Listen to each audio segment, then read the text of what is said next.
pour trouver des émotions pures. J'ai caché une fortune de 1000 milliards, jouant le rôle d'un simple salarié. Résultat, ma copine m'a humilié en public, disant que mon salaire de 3000 est celui d'un loser. Elle s'est retournée et est montée dans la BMW d'un oncle gras. Le 10, on se sépare. Beningbing a lâché son sac Prada, avec un bruit sec, sur la table recouverte d'une nappe blanche. Le son n'était pas fort, mais c'était comme une pierre jetée dans un lac tranquille. Instantanément. Cela a attiré tous les regards dans le restaurant. Pourquoi ? Ai-je demandé calmement. Ma voix ne trahissait aucune émotion. Mon calme semblait l'avoir complètement mis en colère. Il avait l'air d'avoir entendu la blague. La plus drôle du siècle. Il a haussé le ton pour se moquer. Pourquoi ? Le 10, tu as encore le culot de me demander pourquoi. Il s'est levé brusquement. Les mains sur la table. Le corps penché en avant. Son visage, maquillé avec soin, semblait un peu déformé par la colère. Ouvre grand les yeux et regarde-toi. Ça fait 1 an que tu as gradué. Avec ce salaire de 3000 par mois. À quoi tu sers ? Tu peux te payer une voiture ? Tu peux te payer une maison ? Regarde mon sac. C'est moi qui ai explosé ma carte de crédit pour l'acheter. Moi, Beningbing, je te suis. Qu'est-ce que je te veux ? Je veux que tu sois pauvre, que tu ne fasses rien de ta vie. Ou alors que tu continues à me chercher avec cette vieille trottinette électrique qui me fait honte. Ça me fait perdre la face. Sa voix devient de plus en plus excitée. Aiguë comme une perceuse. Elle perce les tympans des gens autour. Il tend la main peinte avec du vernis à ongles rouges vifs. Il pointe vers la fenêtre. Une toute nouvelle BMW série 5 garée au bord de la route. Tu vois cette voiture qui me suit ? C'est celle que Monsieur Wang a achetée le mois dernier pour plus de 500 000. Et toi, tu n'oses même pas changer ta trottinette électrique qui est sur le point de tomber en morceaux. Pour en prendre une nouvelle. Je lève la tête. Je croise son regard enflammé avec calme. Donc, tu es tombé sous le charme de Monsieur Wang qui peut acheter une BMW à 500 000. Et alors ? Beningbing a un air de « c'est normal », avec même un brin de fierté, comme une femme qui se vante. Il faut bien prendre soin de soi, c'est vrai. Ne me reproche pas d'être réaliste. Il faut juste prendre soin de soi un peu plus. Ne m'en veux pas d'être réaliste. Si tu veux blâmer quelqu'un, blâme-toi d'abord toi-même pour ton incapacité. Un homme sans argent, parler d'amour, c'est du pur foutage de gueule. Pas de voiture, pas de maison, et encore moins de dot. Avec quoi tu comptes m'épouser ? Avec ton salaire de 3000 balles ? Ça me fait rire, c'est dit et fait. Il a pris ce qu'il considérait comme un trophée. Un sac Prada. Il m'a jeté un regard condescendant. Ses yeux étaient pleins de mépris et de dédain. On aurait dit que me regarder une seconde de plus était une insulte pour lui. Puis, il a avancé dans ses talons de 10 cm. Sans même se retourner, il s'est dirigé vers l'entrée du restaurant.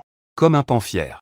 À l'entrée, un homme grassouillet avec une coupe de cheveux à la Méditerranée, avec un ventre à bière, l'attendait depuis longtemps. Quand il a vu Beningbing sortir, il s'est immédiatement approché avec un grand sourire. Avec empressement, il lui a ouvert la porte de la voiture. Une main grasse s'est aventurée à lui pincer le taille. Beningbing ne s'est pas fâché pour autant. Au contraire, elle l'a légèrement poussé. Puis, elle s'est installée sur le siège passager de la BMW. Je regardais sans expression cette BMW s'éloigner dans la poussière. Je n'éprouvais aucune colère, aucune tristesse. Il n'y a aucune tristesse. Une profonde lassitude m'envahit comme une marée.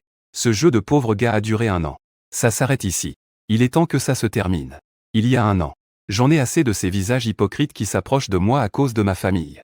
Et pour trouver un amour pur, sans aucune matière, j'ai caché cela à ma famille. Je suis venu seul dans cette ville du Sud, inconnue.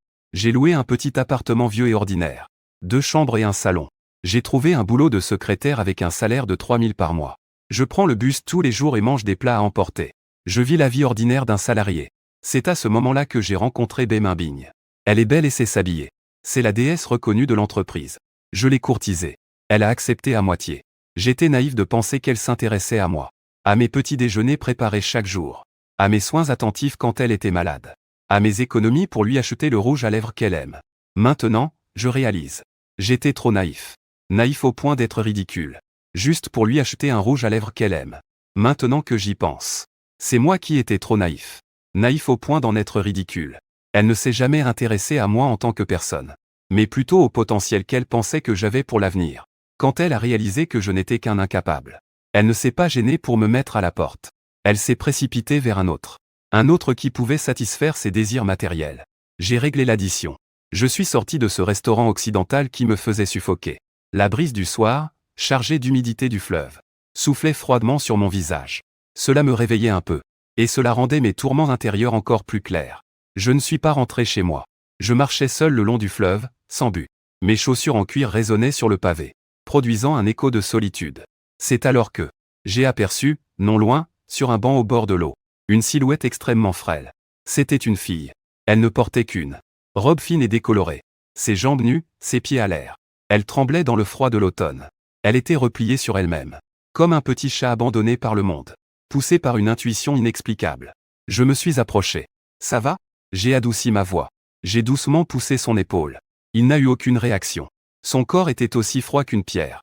Une lumière a soudainement jailli dans mon cœur. Une mauvaise prémonition m'a envahi. Je me suis immédiatement accroupi.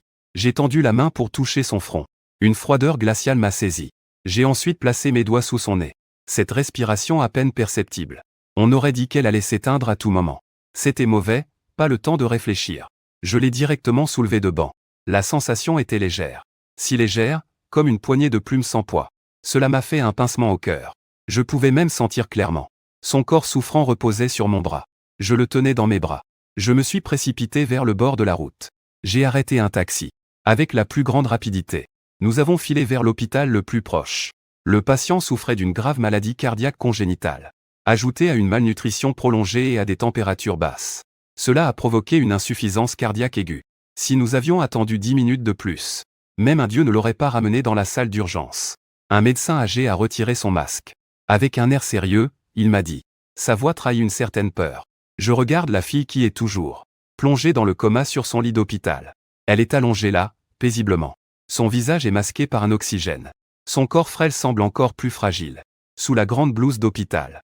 Mon cœur ne sait pas vraiment quoi en penser. Il y a un mélange de soulagement et de compassion. Et aussi une étrange inquiétude. Les proches, allez d'abord faire les formalités d'hospitalisation. La situation est urgente. Déposez d'abord un acompte de 100 000. L'infirmière me tend un reçu de paiement. Sa voix est très professionnelle. Je hoche la tête. Je prends le reçu et me dirige vers le guichet de paiement. Je pourrais sortir directement. Ma carte noire illimitée de mon portefeuille. En une seconde, tout serait réglé. Mais je réalise maintenant que je suis un pauvre type qui ne peut même pas acheter un sac à 10 000 pour sa copine. Avec un salaire de 3 000. Je me dirige vers l'escalier de secours au bout du couloir.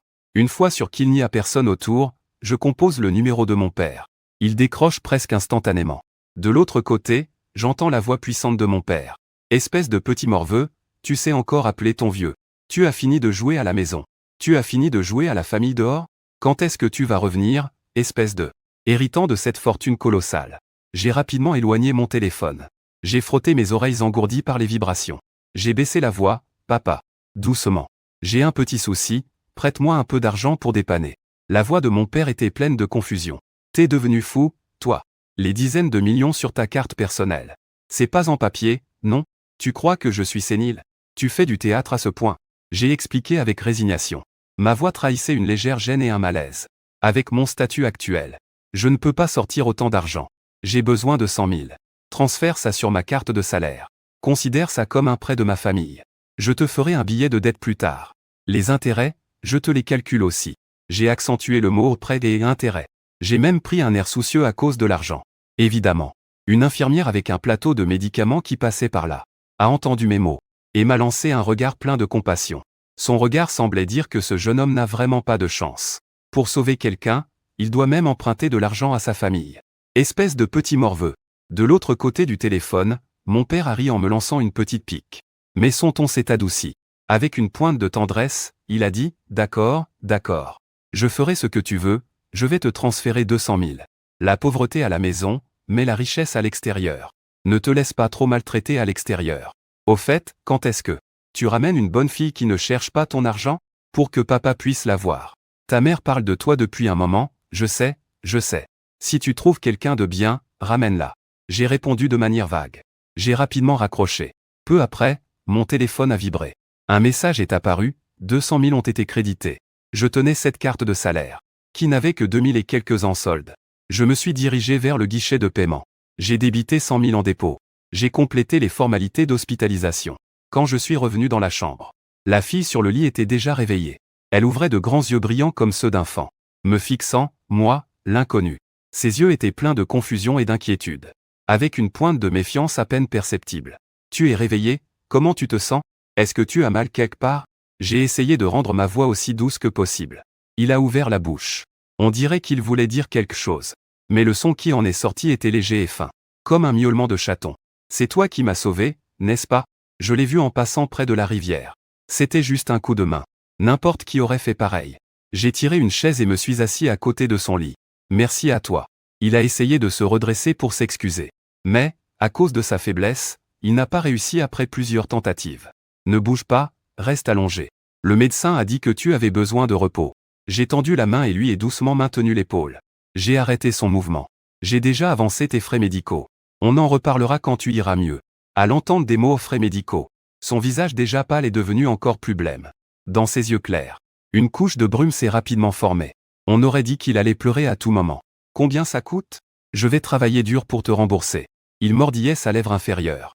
Sa voix tremblante trahissant son chagrin. En voyant son air pitoyable, prêt à pleurer. Mon cœur, devenu un peu froid à cause de Beningbing, s'est durci. J'ai eu un moment de faiblesse inexplicable. Je ne veux pas parler d'argent, alors je change de sujet. J'essaie de détendre son anxiété. Comment tu t'appelles? Où est-ce que tu vis? Je vais contacter ta famille pour s'occuper de toi. En parlant de famille, la lumière dans ses yeux s'est éteinte instantanément. Ses longs cils sont tombés, comme deux ailes de papillon blessées. Il a enfoui sa tête dans ses bras. Sa voix était légèrement enrouée. Je m'appelle Liu Ruyan. Je n'ai plus de famille. Au cours de notre conversation entrecoupée, j'ai compris sa situation. C'est un orphelin. Il a grandi dans un foyer. Grâce à ses efforts et à un prêt étudiant de l'État, il a réussi à entrer dans une université locale. Mais à cause d'une maladie cardiaque congénitale, il doit prendre des médicaments à long terme pour contrôler sa maladie. Cette dépense est un lourd fardeau pour lui. Pour gagner de l'argent pour ses médicaments et sa vie, il a travaillé dur pendant son temps libre. Mais récemment, le restaurant où il travaillait a fermé à cause de problèmes de gestion. Il n'a pas trouvé de nouveau travail pour l'instant. Il a aussi dépensé tout son argent. Ça fait plusieurs jours que tu n'as pas vraiment mangé. Ce soir, il a eu une crise cardiaque. En plus, il a faim et il a froid. C'est pour ça qu'il s'est évanoui au bord de la rivière. Si je n'étais pas passé par là par hasard, les conséquences auraient été désastreuses. Il dit qu'il n'a nulle part où aller maintenant. L'école a fermé les dortoirs pour les vacances d'été. Et pour économiser de l'argent, il a déjà rendu son ancien appartement. En regardant cette fille frêle et sans défense devant moi, on aurait dit qu'un coup de vent pouvait la faire tomber. Quelque chose en moi a été touché. Une pensée incontrôlable a surgi. Si ça ne te dérange pas. J'ai ouvert la bouche sans réfléchir. Dans mon appartement, il y a une chambre libre. Tu peux venir y rester pour l'instant. Dès que ces mots ont quitté ma bouche, je me suis regretté. Ça sonnait trop comme une approche mal intentionnée. Comme prévu, Liu Ruyan a soudain levé la tête. Ses yeux clairs étaient instantanément remplis de méfiance et de vigilance. Elle me regardait avec incrédulité. Son corps s'est instinctivement reculé. Ne te méprends pas. En voyant sa réaction, j'ai compris qu'elle pensait mal. Je me suis dépêché de faire des gestes pour expliquer. Je n'ai aucune autre intention. Je voulais juste dire que tu es une fille qui vient de sortir de l'hôpital. Je te vois, une fille qui vient de sortir de l'hôpital. Je n'ai vraiment nulle part où aller. C'est vraiment trop pitoyable. Mon appartement a 2 chambres et un salon. Tu prends la chambre d'amis, et moi la principale. On ne se dérangera pas l'un l'autre. Tu n'as pas à te soucier du loyer ou des charges. Attends juste de trouver un boulot. Ou déménage quand tu auras trouvé un endroit convenable. Peut-être que je n'ai effectivement pas l'air d'un mauvais gars. Mon regard est assez sincère. Ou peut-être qu'il est vraiment à bout de nerfs. Sans autre choix. Liu Ruyan a baissé la tête et est restée silencieuse longtemps. Finalement, il a murmuré d'une voix à peine audible. Un léger bum. Une semaine plus tard, le corps de Liu Ruyan était presque stabilisé. Il avait atteint les critères pour sortir. J'ai réglé les formalités de sortie pour lui. Je l'ai ramené à cet ancien pont délabré que j'avais loué exprès pour vivre une expérience. L'appartement est un vieux logement des années 90. 2 chambres et un salon. La décoration est d'une simplicité désarmante. Les murs sont un peu écaillés et jaunis. Mais heureusement, j'ai réussi à le rendre propre et soigné. Étant quelqu'un qui a une légère obsession pour la propreté. C'est plutôt chaleureux, en fait. Tu peux rester dans cette pièce. J'ai désigné la chambre. J'ai désigné ci du doigt. J'ai un peu honte et je me gratte la tête. Cette pièce, je l'utilise généralement comme bureau. Il n'y a qu'un bureau rudimentaire à l'intérieur. Une étagère qui est sur le point de s'effondrer. Même pas un lit. Liu Ruyan se tenait à la porte, un peu perdu.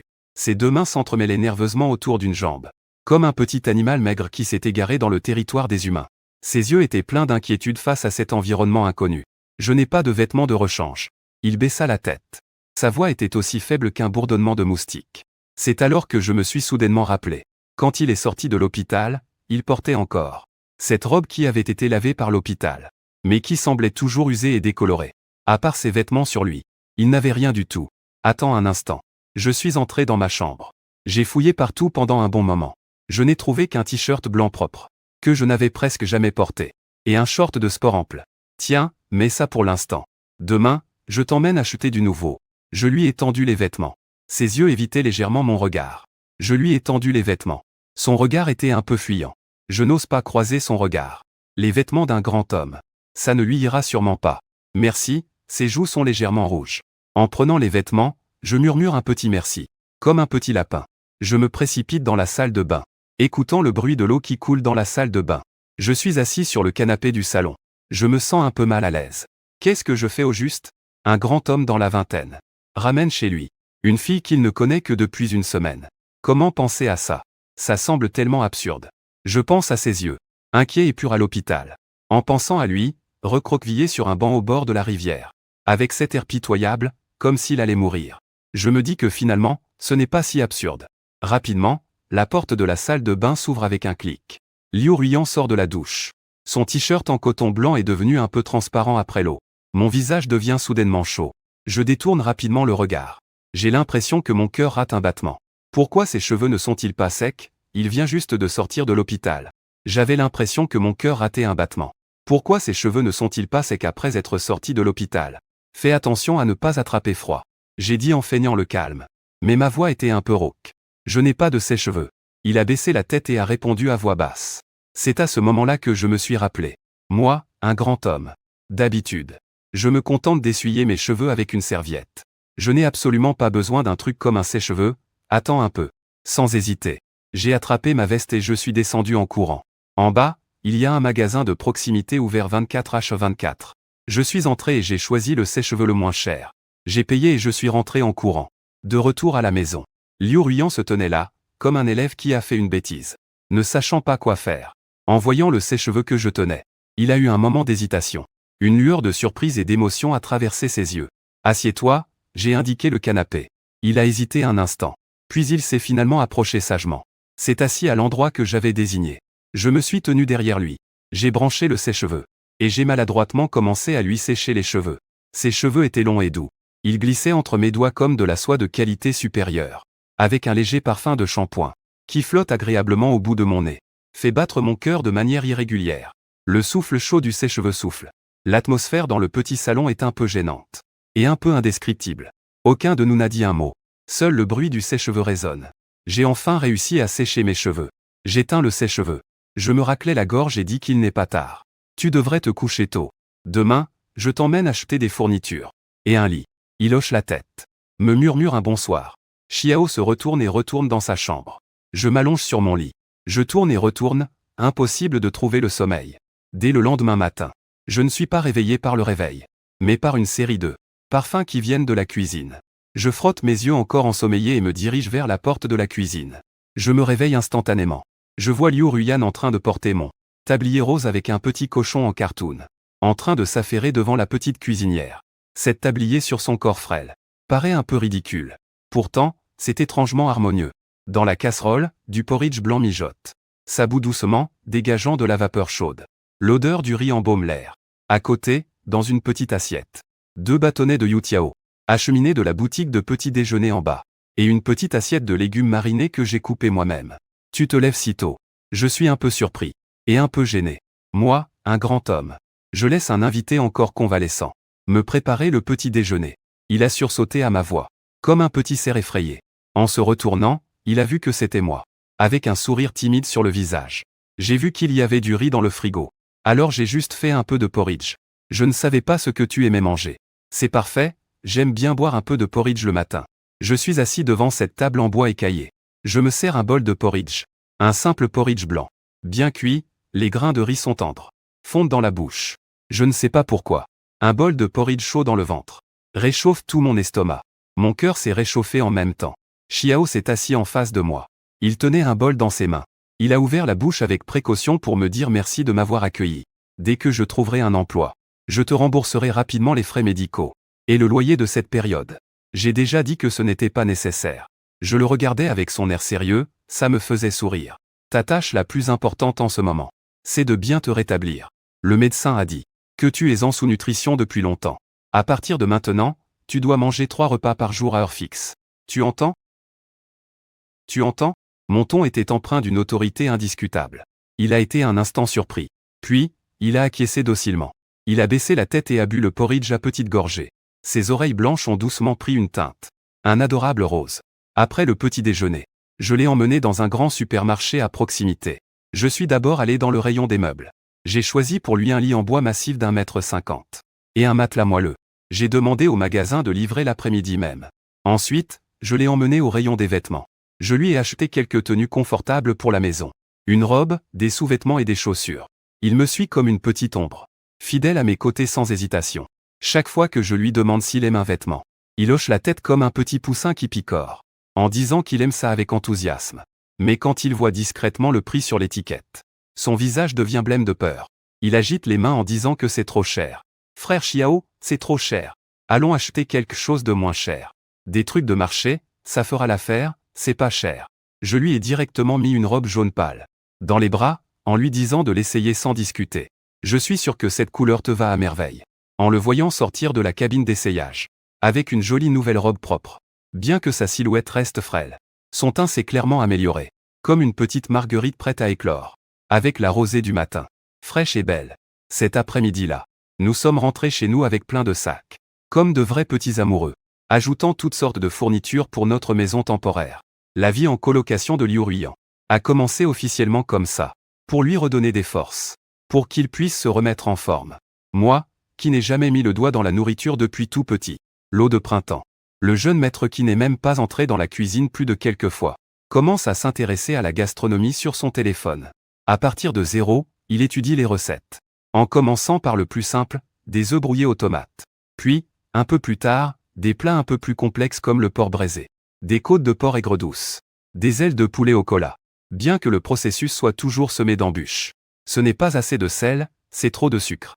Il transforme souvent la cuisine en un champ de bataille après la guerre. Un vrai désastre. Mais Liu Ruiyan trouve toujours ça délicieux à chaque fois. Jamais exigeante.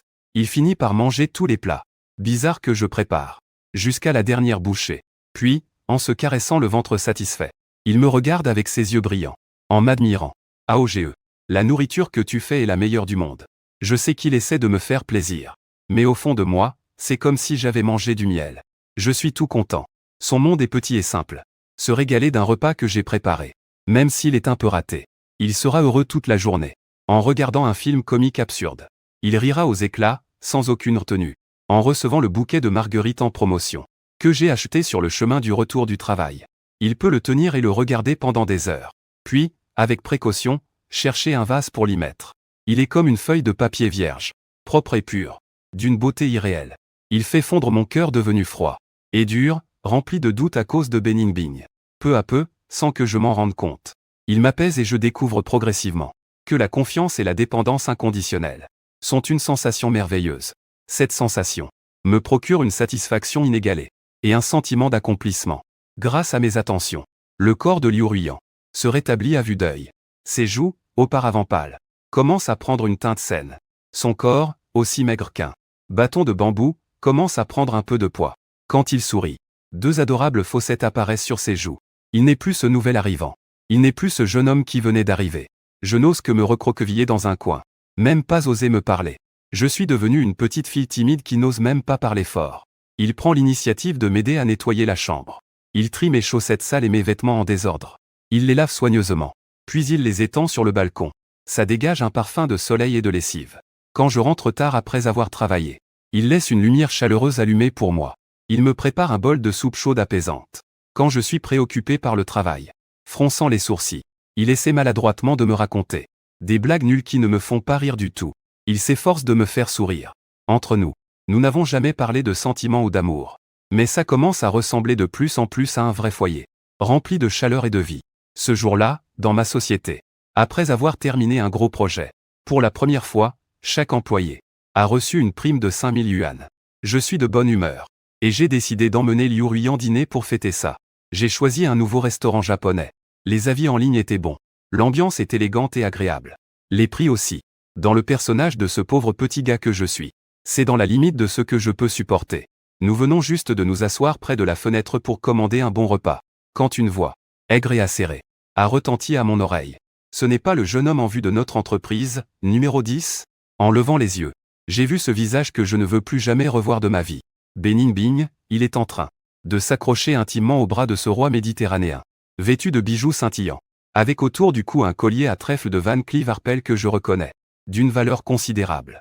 Son visage est maquillé avec soin, et il me regarde avec un mépris évident, ainsi que Liu Ruiyan en face de moi, se demandant comment j'ai pu la quitter si rapidement pour tomber si bas et chercher tant de choses. Il m'observe avec un regard critique, sans aucune retenue, scrutant de haut en bas Liu Ruiyan, qui porte une robe simple.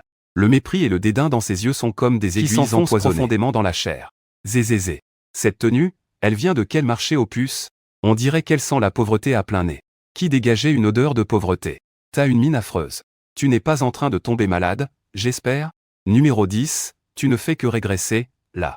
Et ton jugement devient de plus en plus mauvais. Tu laisses de côté une belle cygne comme moi. Et tu choisis à la place un truc qui sort tout droit d'une poubelle. Tu le prends comme un trésor. Ces paroles sont à la fois bruyantes et désagréables. Les clients aux tables autour nous regardent tous. Ils nous montrent du doigt. Le visage de Liu Ruiyan devient soudainement blême, comme une feuille de papier fragile. Sa main, cachée sous la table, s'accroche fermement à mon vêtement. Ses doigts sont glacés et tremblent légèrement. La flamme dans mon cœur s'enflamme soudainement. Elle me consume complètement. Je peux tolérer qu'il m'humilie, mais je ne peux absolument pas accepter qu'il fasse du mal à Liu Ruiyan. Je tire Liu Ruiyan derrière moi, pour bloquer le regard venimeux de Bening Bing. Puis je me lève brusquement, le regard froid comme une lame. Il est 1000 fois plus propre que toi. Ma voix n'est pas forte, mais chaque mot semble sortir d'une cave glaciale, avec une signification glaciale. L'expression arrogante de Bening Bing s'est figée en un instant. Il n'a probablement pas pensé que moi, d'habitude si docile devant lui, j'oserais lui parler sur ce ton. Qu'est-ce que tu as dit? Répète ça encore une fois. Je dis que je m'avance d'un pas. Chaque mot comme un coup. Répétez clairement, il est plus propre que toi. Le président Wang, voyant sa partenaire en détresse, ne pouvait plus cacher son expression. Avec son ventre de bière qui menaçait d'exploser son costume, il s'est levé, en me pointant du doigt, en hurlant avec colère, « Toi, petit, comment tu parles? Fais attention à ta langue, tu sais qui je suis, crois-le ou non. Je peux te faire dégager de cette ville d'un mot. Je ne sais pas qui tu es, et je n'ai pas envie de le savoir. Je ne prends même pas la peine de le regarder. » Mes yeux restent fixés sur le visage de Bening Bing. Prends soin de ta femme. Ne la laisse pas agir comme un chien enragé, qui mord tout le monde. Tu cherches la mort, hein? Le président Wang était complètement furieux contre moi. Wang a été complètement furieux contre moi. Son visage était rouge de colère. Je pensais à cette main avec la grosse montre en or. J'avais envie de lui en coller une sur le visage. Mon regard s'est durci. Je l'ai devancé. J'ai saisi son poignet qui s'approchait comme un éclair. Mes doigts se sont légèrement resserrés. Un cri strident, comme celui d'un cochon qu'on égorge, a retenti dans tout le restaurant. Le visage obèse de Wang était déformé par la douleur. La sueur froide a jailli instantanément. Le gérant du restaurant, tatoué, est accouru. En voyant la scène chaotique, il a blêmi de peur. Il s'est mis à s'excuser en s'inclinant. « Monsieur, parlons calmement. Ne faites surtout pas de gestes brusques. Ne bougez pas », je me suis dégagé avec dégoût, comme si je me débarrassais de quelque chose de sale. Je n'avais pas envie de voir leur visage déconfit. J'ai tiré Liu Ruiyan, encore sous le choc. Et je suis sorti du restaurant sans me retourner. Désolé, c'est à cause de AOGE. C'est entièrement ma faute, je t'ai causé des ennuis. À peine sorti du restaurant, le vent froid de l'extérieur m'a frappé. Les nerfs tendus de Liu Ruiyan ont finalement lâché. Ses larmes ont coulé comme des perles sur un fil rompu. Les larmes coulaient comme des perles sur un fil rompu. Il est tombé sans contrôle. Ça ne te concerne pas. Je me suis arrêté et je me suis retourné. Avec mon doigt, j'ai doucement essuyé les larmes sur son visage. Mon geste était incroyablement tendre. C'est de ma faute. Je n'aurais pas dû t'amener ici, en rencontrant ce genre de personne. Il secoue la tête. Il me regarde avec des yeux pleins de larmes. Sa voix est chargée de nasalité, avec une pointe de dépendance qu'il n'a même pas remarquée. Merci, grand frère Xiao. Merci d'être là quand tout le monde me regardait de travers. Tu es venu à ma défense sans hésiter. Ce soir-là, nous ne sommes pas retournés dans ce restaurant. Ce restaurant japonais dégoûtant. Je lui ai acheté un plat. Des takoyaki fumant dans un stand de rue. Il était assis sur un banc au bord de la route. Sous la lumière jaunie des lampadaires, il piquait les boulettes avec un bâtonnet. Il les mangeait avec sérieux et satisfaction, bouchée par bouchée. Mais ses beaux yeux étaient toujours rouges. Comme un petit lapin qui a été blessé. Je suis resté silencieusement à ses côtés, regardant son petit profil. Soudain, une pensée est devenue incroyablement claire dans mon esprit. Infiniment certaine. J'ai l'impression que je suis déjà tombé profondément amoureux. J'ai l'impression d'être déjà profondément amoureux. Je l'ai ramassée au bord de la rivière. Cette petite fille, si pitoyable et si mignonne. Ce conflit au restaurant japonais a été comme un catalyseur. Il a fait éclater cette fine couche de brouillard entre nous. La relation entre Liu Ruyan et moi. Le client a fait un pas de plus. Cela est devenu encore plus subtil. Son regard sur moi. Ce n'est plus seulement de la gratitude et de la dépendance. Il y a aussi une certaine timidité de petite fille. Et un amour évident. Et j'ai aussi accepté ce changement tacite. J'ai commencé à attendre avec impatience chaque fin de journée. Le moment de rentrer chez moi. Parce que je sais qu'en ouvrant la porte, je verrai sa silhouette chaleureuse s'affairer dans la cuisine pour moi. J'ai commencé à m'habituer à lui dire bonne nuit chaque soir. À l'écouter me raconter toutes les petites anecdotes de la journée. Même si c'est juste un chaton du rez-de-chaussée qui a eu une portée. J'ai même commencé à planifier notre avenir sans contrôle. Quand ce jeu de pauvre petit gars sera terminé, je lui avouerai tout.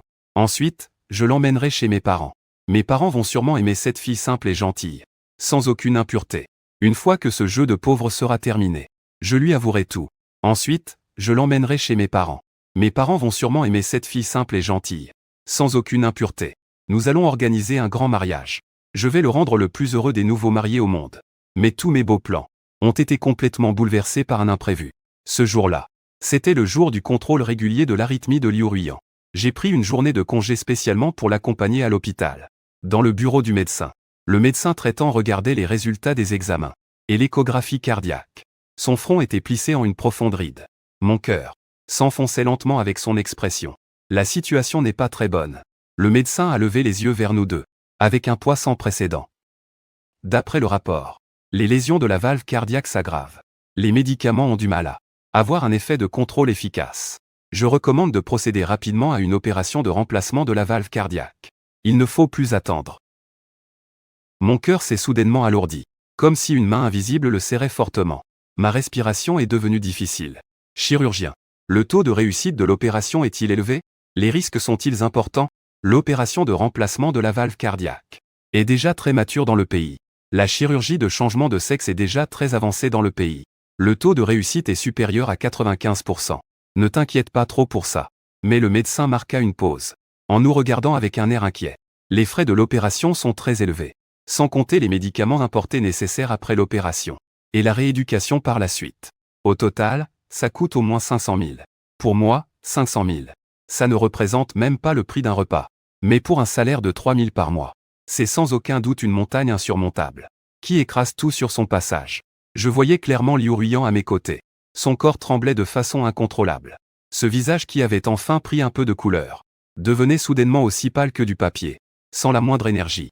En sortant de l'hôpital, il est resté silencieux, la tête baissée, sans dire un mot. On aurait dit qu'il avait perdu son âme. Je savais ce qu'il pensait.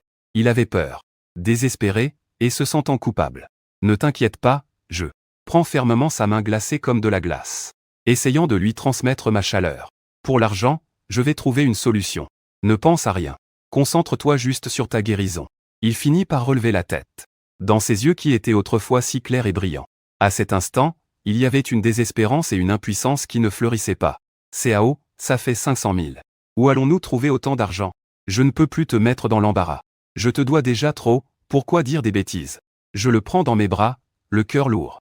Je frotte mon menton contre ses cheveux doux, avec moi. Tout ira bien. Crois-moi, je le rassure d'une voix ferme. Mais dans mon esprit, je commence à calculer rapidement, c'est le moment. Ce jeu ridicule doit se terminer immédiatement. Je ne peux pas. Et je ne permettrai jamais de jouer avec sa vie. Pourtant, j'ai sous-estimé sa bonté. Et j'ai aussi sous-estimé sa ténacité. Cette nuit-là, l'entreprise avait un projet urgent de dernière minute. J'ai fait des heures supplémentaires jusqu'à 23 heures. Avant de rentrer chez moi, épuisé. Je sors mes clés et ouvre la porte. Ce qui m'accueille, ce n'est pas la lumière chaleureuse d'habitude, ni une table de plat chaud, mais un silence mortel. Mon cœur s'est serré. Une très mauvaise prémonition m'a envahi comme une marée glacée. Elle a instantanément submergé mes membres et mon corps. Je n'ai même pas eu le temps de réveiller. Une saveur semblable a envahi sa chambre. La chambre est complètement vide. Sur le lit, les nouveaux vêtements que je lui ai achetés sont soigneusement pliés ensemble. Sur la table de nuit, repose tranquillement un morceau de papier, un peu flou, trempé de larmes. Merci, grand frère Xiao, pour tes soins durant cette période. C'est moi, Liu Ruyan, qui ai vécu les jours les plus heureux de ma vie. Les jours les plus heureux. Je ne peux plus te peser. Tu mérites mieux. Oublie-moi, s'il te plaît, fille. Ne pense pas à Liu Ruyan, lettre d'adieu. Chaque mot est comme une lame tranchante. qui s'enfonce profondément dans mon cœur. Je tiens ce mince papier, ma main tremble violemment. J'ai presque envie de le déchirer. Cette idiote la plus idiote du monde. J'ai couru hors de la maison comme une folle. En courant le long de la rue sombre. Tremblant, je l'appelle au téléphone. L'appel est passé. Mais personne ne répond. Je suis le chemin que nous aimions. Tant marcher ensemble. Je cherche encore et encore. Je crie encore et encore son nom. Liu Ruyan. Sors d'ici. La nuit est profonde. À part l'écho de ma propre voix, personne ne répond. Mon cœur est accompagné d'une déception après l'autre, s'enfonçant peu à peu dans un abîme sans fond. Finalement, alors que j'étais presque désespéré, je l'ai enfin trouvé au bord de la rivière où nous nous sommes rencontrés pour la première fois. Sur un banc. Il était toujours aussi seul, recroquevillé sur le banc froid, serrant fermement ses genoux, minuscule comme une ombre, qui pourrait être englouti par la nuit à tout moment. En entendant mes pas, il a lentement levé la tête.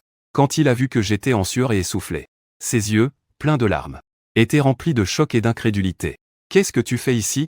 Je ne pouvais plus contrôler mes émotions. J'ai fait un pas en avant, et je l'ai serré fort dans mes bras. J'y ai mis tant de force, comme si je voulais l'enfouir dans mes os, pour ne plus jamais le laisser s'éloigner de moi. « Pourquoi es-tu parti ? Pourquoi ne m'as-tu pas dit au revoir avant de partir ? Tu sais que je suis presque folle d'inquiétude ?» Ma voix tremble d'excitation et de peur, dans un contrôle incontrôlable. Je ne veux pas te mettre dans l'embarras. Il a finalement craqué dans mes bras et s'est mis à pleurer à chaudes larmes. Il pleurait si fort qu'il avait du mal à respirer. C'est 500 000, hein. Je ne pourrai jamais rembourser ça de ma vie. Frère Xiao, je ne peux pas détruire ta vie pour ma propre cause.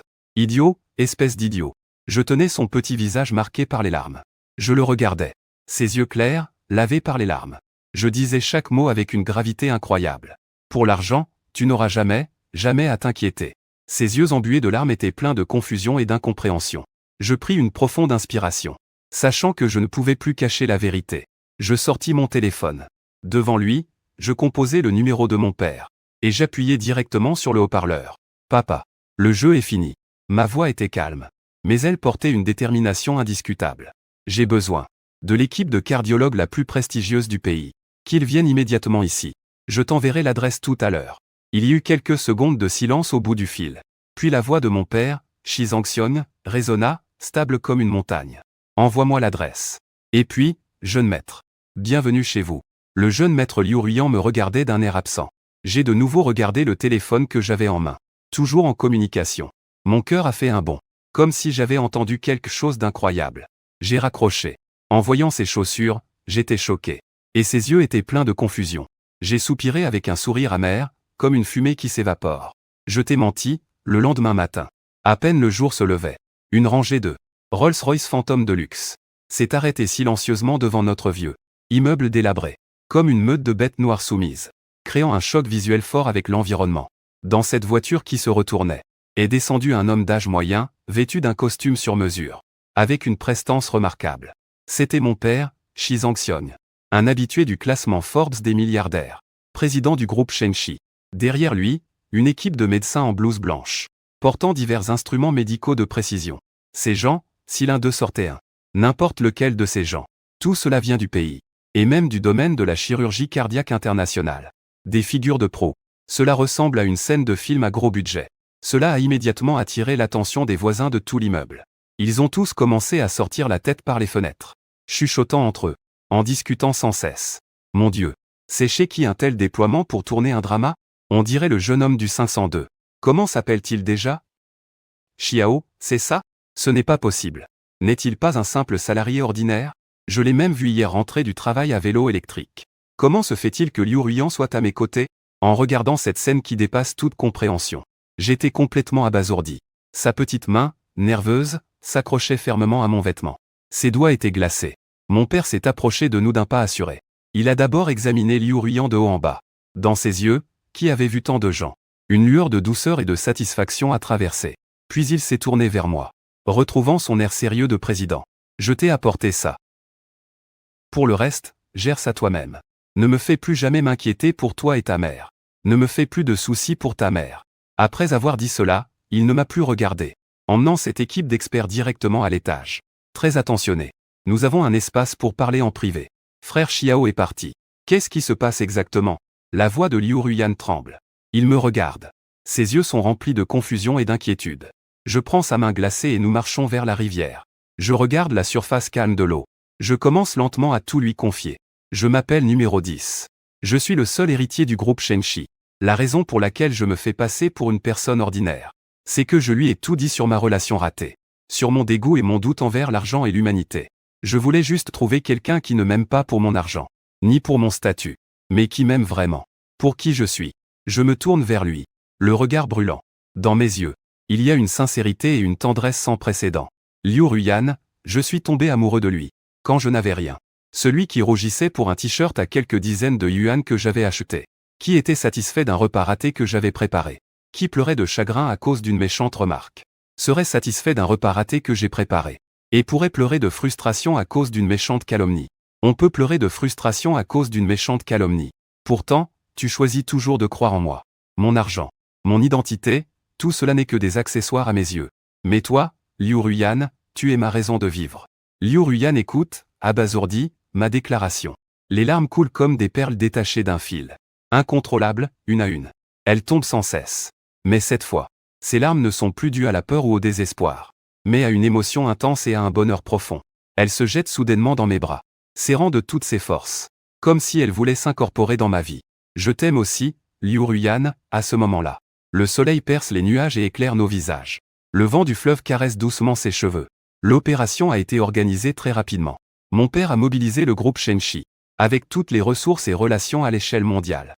Il a fait venir le meilleur des meilleurs.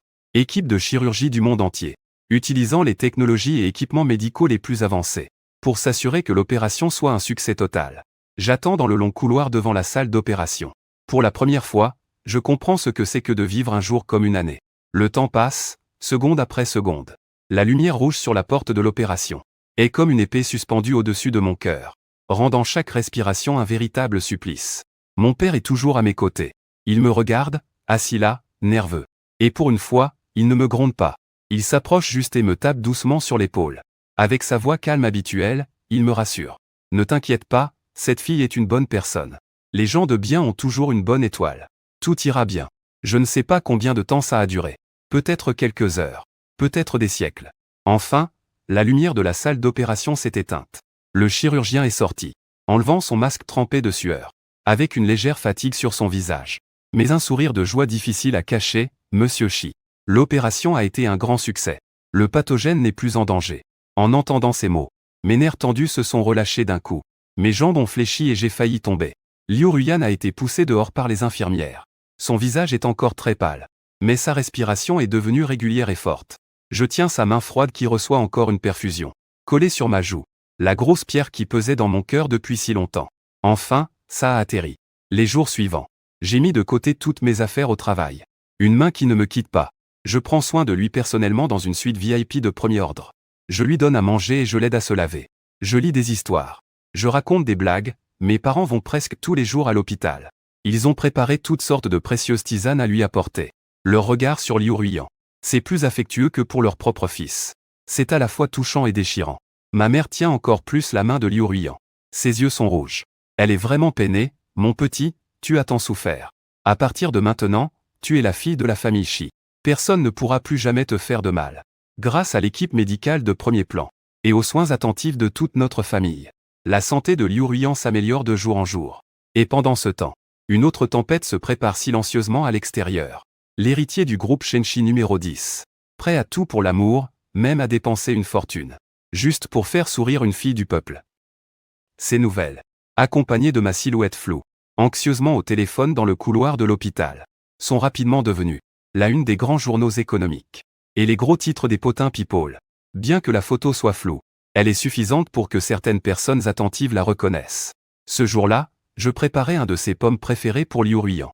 Mon assistante personnelle a frappé à la porte, avec une expression un peu étrange en me rapportant que Monsieur Shi avait une dame de nom B en bas qui demandait à vous voir. Nous ne pouvions pas l'arrêter. Ma main, qui épluchait la pomme, a légèrement tremblé. Je n'ai même pas daigné prononcer 2 mots, sans même lever les paupières. Elle a dit qu'elle était ton ancienne petite amie. Elle s'appelle Beming. Et elle a ajouté que si tu ne la voyais pas, elle, je n'avais pas encore parlé. Mais Liu Ruyan, alité, a pris la parole en premier. Elle m'a offert un sourire doux et déterminé. Vas-y, certaines choses doivent être clarifiées. Je l'ai regardé dans les yeux, si clairs. Et j'ai hoché la tête. Je me suis penché pour l'embrasser sur le front. Attends-moi. Je suis allé au café au rez-de-chaussée de l'hôpital. Beningbing était assise, visiblement nerveuse, à une table près de la fenêtre. En me voyant arriver, elle s'est levée d'un coup, comme un chat dont on aurait marché sur la queue, avec une expression que je n'avais jamais vue auparavant. Il s'est immédiatement levé comme un chat dont on aurait écrasé la queue. D'un coup, il s'est redressé, avec une intensité que je n'avais jamais vue auparavant. L'expression complexe de regret et de tristesse de Chan Mei. Ah oh. Alors tu es le jeune maître du groupe Shengshi. Qu'est-ce qui se passe? Je l'ai interrompu dans sa performance détestable. Avec un ton glacial, sans la moindre chaleur. Ah oh, j'ai eu tort. J'ai vraiment fait une erreur, dit-il. Les larmes coulaient comme si elles ne coûtaient rien. Elles coulaient à flot. Son jeu d'acteur était plus impressionnant que celui des plus grandes actrices. Je ne savais pas que tu étais le jeune maître du groupe Shengshi. C'est moi qui n'ai pas su voir la grandeur. C'est moi qui suis aveugle. Donne-moi une autre chance, s'il te plaît. Recommençons. Je te jure que je te traiterai bien à l'avenir. Il disait cela en essayant de prendre ma main. Mais je me suis détourné avec dégoût pour éviter son contact. J'ai laissé échapper un rire amer. En voyant son visage hypocrite, je trouvais cela tellement ironique. À l'époque, au restaurant, quand tu m'as humilié devant tout le monde. Pourquoi n'as-tu pas pensé à me donner une chance d'expliquer? Tu étais avec cet homme vieux et laid, utilisant les mots les plus cruels. Pour te moquer de Liu Ruiyan, la qualifiant de malade. Et de boîte à médicaments, pourquoi n'as-tu pas pensé à lui donner une chance de se défendre? Le visage de Beningbing passait du rouge au blanc. Le visage de Beningbing devient rouge puis pâle. Je t'ai mis dans l'embarras, tu ne sais plus quoi dire. Beningbing, la personne. On doit toujours payer le prix de ses choix. Je le regardais d'en haut. Dans mes yeux, pas une once de pitié. Tu as choisi le matériel. Alors ne te retourne pas. Espérer retrouver des sentiments que tu as déjà jetés. Entre nous. Depuis le moment où tu es monté dans cette BMW, tout a été définitivement terminé. Après avoir dit cela, je me suis levé. Même le fait de le regarder une fois de plus me dégoûtait, je me préparais à partir. C'est à cause de cette femme? Il a commencé à crier hystériquement derrière moi. C'est à cause de ce pauvre type. Ce malade sans valeur? Qu'est-ce qu'il a de mieux que moi? J'ai arrêté de marcher sans me retourner. Il est bien meilleur que toi. Et je vais bientôt me fiancer avec lui. Alors, mademoiselle Bai, je te prie de ne plus apparaître devant nous. Sinon, je ne peux pas garantir que l'entreprise de Monsieur Wang pourra voir le soleil demain. J'ai laissé cette phrase glaciale, pleine d'avertissement. Et je suis parti sans me retourner. Derrière moi, j'ai entendu son cri de désespoir. Liu Ruiyan est sorti de l'hôpital après sa réhabilitation. On dirait qu'il a complètement changé. Il s'est libéré des douleurs qui le tourmentaient depuis si longtemps. Il est comme une fleur qui a été entièrement lavée par la pluie. Elle renaît avec une légère vitalité et énergie. Ses joues autrefois pâles sont devenues roses et pleines, remplies de collagène. Si frêle qu'un souffle de vent pourrait l'emporter. Son corps a aussi pris un peu de force. Il est devenu élancé et gracieux. Plus important encore, ses yeux brillent.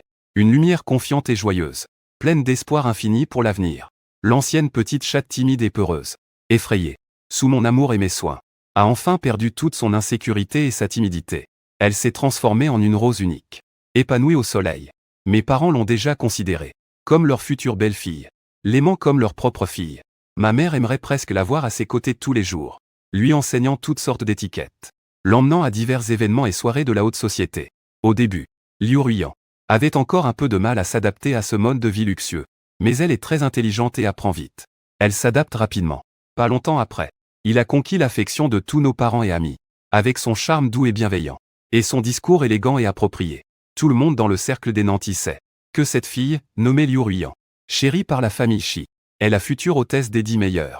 Je la soutiens dans son retour à l'école, pour terminer ses études interrompues à cause de sa maladie. Le jour de la remise des diplômes, je suis allé la chercher à l'école en voiture. Elle portait une robe de diplômée noire et un chapeau de diplômé, tenant dans ses bras un énorme bouquet de tournesol que je lui avais offert. Sous le soleil éclatant, elle souriait plus brillamment que le soleil. Le 10, j'ai obtenu mon diplôme. Elle s'est précipitée vers moi comme un petit oiseau joyeux, se jetant dans mes bras en disant « Félicitations, ma chère camarade Liu. J'espère que nous pourrons nous entraider à l'avenir. » Je lui ai souri en lui ébouriffant les cheveux, les yeux pleins de tendresse. Les camarades qui passaient autour de nous nous lançaient des regards bienveillants et envieux. Je savais qu'ils enviaient non seulement notre différence de statut et de position, mais aussi notre regard. C'est encore plus dans nos yeux. Cet amour pur, sans aucune impureté. C'est un amour véritable. Mes parents voient notre relation stable. Et ils commencent à nous presser pour le mariage tous les 3 jours. Ce petit vaurien, qu'est-ce qu'il attend? Dépêche-toi de me préparer le mariage. J'attends toujours de pouvoir dorloter un petit enfant. Mon père, à table, buvant son verre de vin, frappe le bol en me lançant un ultimatum. Je regarde en souriant Liu Ruiyan à mes côtés. Il est devenu tout rouge à cause des paroles de mon père. Et il baisse la tête, gêné, grignotant doucement son riz dans son bol. En fait, j'avais déjà commencé à préparer ma demande en mariage. Mais je sais qu'il n'aime pas les choses luxueuses et ostentatoires. À cause des apparences. Notre amour a commencé dans les moments les plus simples, les plus purs. Il devrait aussi être témoigné de la manière la plus sincère, la plus authentique. J'ai tenu ma promesse initiale. Un week-end ensoleillé. Je l'ai emmené à la plage. Ce n'était pas une destination de vacances de luxe à l'étranger. Juste une plage publique ordinaire mais propre à côté de notre ville. Ce soir-là, le soleil couchant orange illuminait tout le ciel. Le soleil couchant d'un orange vif illumine tout le ciel. Et la mer s'est teintée de couleurs chaleureuses.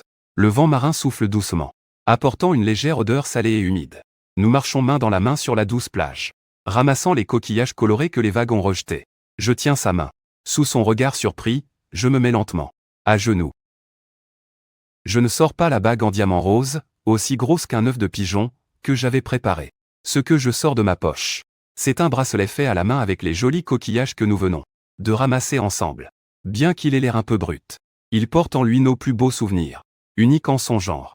Madame Liu Ruiyan, je lève les yeux, pour voir ses yeux, embués de larmes de surprise et d'émotion. Et avec la voix la plus sérieuse, la plus pleine d'amour de ma vie, je dis que je n'ai pas de voiture, pas de maison et pas de dot. J'ai seulement un cœur qui t'aimera toujours. Et une promesse de te préparer des repas toute ma vie. De te coiffer toute ma vie. Je veux passer ma vie à être ton chef cuisinier exclusif, ton chauffeur exclusif et ton sèche-cheveux exclusif. Une promesse de souffler les cheveux toute une vie.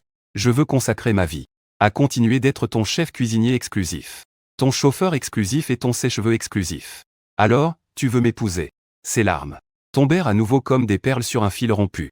Mais cette fois, son visage affichait le sourire le plus heureux, le plus éclatant du monde. Il ne disait rien, juste un sanglot. Il hocha la tête avec force, avec force. Je lui ai doucement mis ce bracelet en coquillage unique sur son poignet délicat. Puis je me suis levé et l'ai serré dans mes bras. Le bruit des vagues, la marée montante et descendante, semblait nous offrir, à nous, ce couple ayant traversé des épreuves, les plus éternelles des bénédictions. Notre mariage n'était pas grandiose. Et nous n'avons invité aucun média. Juste nos proches, famille et amis. Dans une église blanche avec vue sur la mer d'un bleu éclatant. Sous le regard de tous. Nous avons échangé nos anneaux, promettant de ne jamais nous quitter, pour la vie. La vie après le mariage était simple, chaleureuse et pleine de bonheur. Nous avons voyagé autour du monde. Nous avons échangé un baiser sous la tour Eiffel. Nous avons regardé le coucher de soleil au bord de la mer d'amour à Santorin. Nous avons poursuivi les aurores boréales en Islande. Parcourant les montagnes et les rivières du monde entier. Nous avons laissé les traces de notre amour. Nous nous blottissons aussi sur le canapé moelleux, à regarder un vieux film, à discuter sans fin pour des broutilles. Puis, nous nous enlaçons dans les bras chaleureux de l'autre. Et nous sombrons dans un profond sommeil. Nous expérimentons ensemble de nouvelles recettes dans la cuisine. Souvent, nous mettons la cuisine sans dessus-dessous. Puis, nous regardons l'autre avec le visage couvert de farine. Zan éclate de rire. Je suis toujours son chef cuisinier attitré. Je lui prépare chaque jour de délicieux plats variés. Le voyant comme un petit chat satisfait. Heureux, il plisse les yeux. C'est ma plus grande réussite et mon bonheur dans cette vie. Il n'est pas devenu, comme certains l'imaginent, une épouse de riche, choyée et oisive. Avec l'argent que je lui ai donné, il a créé une fondation caritative à son nom, destinée à aider ceux qui, comme lui autrefois, souffrent de maladies cardiaques congénitales, mais ne peuvent pas supporter les frais d'opération élevés des enfants pauvres. Il est très occupé chaque jour, à courir partout pour les affaires de la fondation. Mais sur son visage, rayonne toujours une lumière de plénitude et de joie, émanant de l'intérieur, rayonnant toujours d'une sensation de plénitude et de bonheur. Une lumière qui émane de l'intérieur. Il a trouvé la valeur de sa vie, et est devenu la lumière pour beaucoup d'autres, éclairant ceux qui, comme lui autrefois, étaient plongés dans l'obscurité et le désespoir. Parfois, je le regarde, sous ce soleil radieux, parler patiemment et tendrement avec ses enfants, et je me surprends à me remémorer cette froide nuit où nous nous sommes rencontrés. Cette fille, recroquevillée sur un banc au bord de la rivière, ce tremblant de solitude et d'impuissance. Cela semble appartenir à une autre vie, mais cette bonté gravée dans ses os, sa pureté et sa ténacité n'ont jamais changé d'un iota. À quoi pense mon chéri, si perdu dans ses pensées? Une fois qu'il a terminé son travail, il s'approche de moi, et m'enlace doucement par derrière.